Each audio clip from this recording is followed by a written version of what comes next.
Hello my dear parents, 3 సంవత్సరాల వయసు నిండిన పిల్లల తల్లిదండ్రులు వాళ్ళ పిల్లల్ని ఏ స్కూల్లో చదివించాలి, ఎక్కడ చదివించాలి, ఎట్లాంటి స్కూలుకు పంపించాలి, అది గవర్నమెంట్ స్కూలా, ప్రైవేట్ స్కూలా, చిన్న స్కూలా, పెద్ద స్కూలా, బడ్జెట్ స్కూలా అనే ఆలోచనలో మీరున్నారండి.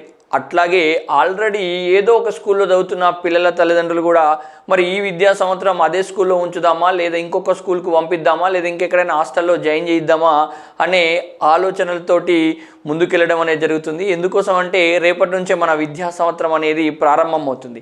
సో మీరు చేసే ప్రతి పని కావచ్చు, మీరు కష్టపడే విధానం కావచ్చు, మీరు సంపాదించే డబ్బులు కావచ్చు, అవన్నీ కూడా మా పిల్లల కోసమే, మా పిల్లల భవిష్యత్తు కోసమే అనే ఆలోచనలో ఉంటారండి.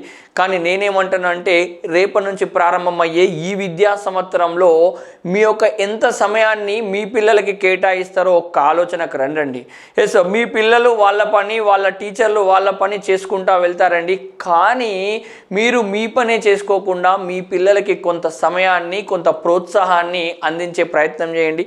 ప్రతిరోజు స్కూల్కి రాగానే బిడ్డ బడి ఎట్లా జరిగిందని ఒక మాట అడిగి మరి వాళ్ళు చేసే ప్రతి పనిని మీకు చెప్తున్నా కొద్దీ వాళ్ళను ప్రోత్సహించే విధానం అనేది కావాలి. అమ్మ ఎంత బిజీ ఉన్నా, నాన్న ఎంత బిజీ ఉన్నా, సాయంత్రం పూట 1 గంటనో 2 గంటల సమయం అనేది మీ పిల్లల కలలకు రెక్కలు కట్టినట్లుగా ఉంటుంది.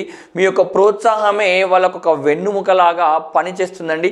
బడి ఎంత సమయాన్ని ఇచ్చిందనేది కాదు, మీ పిల్లలకి మీరెంత సమయాన్ని ఇస్తున్నారనేది చాలా ముఖ్యమండి. అందుకోసమే ఈ విద్యా సంవత్సరానికి మీరు ఒక డిసిజన్కి రండి. తప్పకుండా ప్రతిరోజు మా పిల్లలకి 1 గంటనో 2 గంటల సమయాన్ని అమ్మా నాన్న ఇరువురం మేము ఇస్తామని, అట్లాగే మా ప్రోత్సాహం వాళ్ళు ఏం చేసినా కానీ ఎల్లవేళలా ఉంటుందనే దృఢ నిశ్చయానికి వచ్చే ప్రయత్నం అయితే చేయండి. Thank you so much. జై హింద్.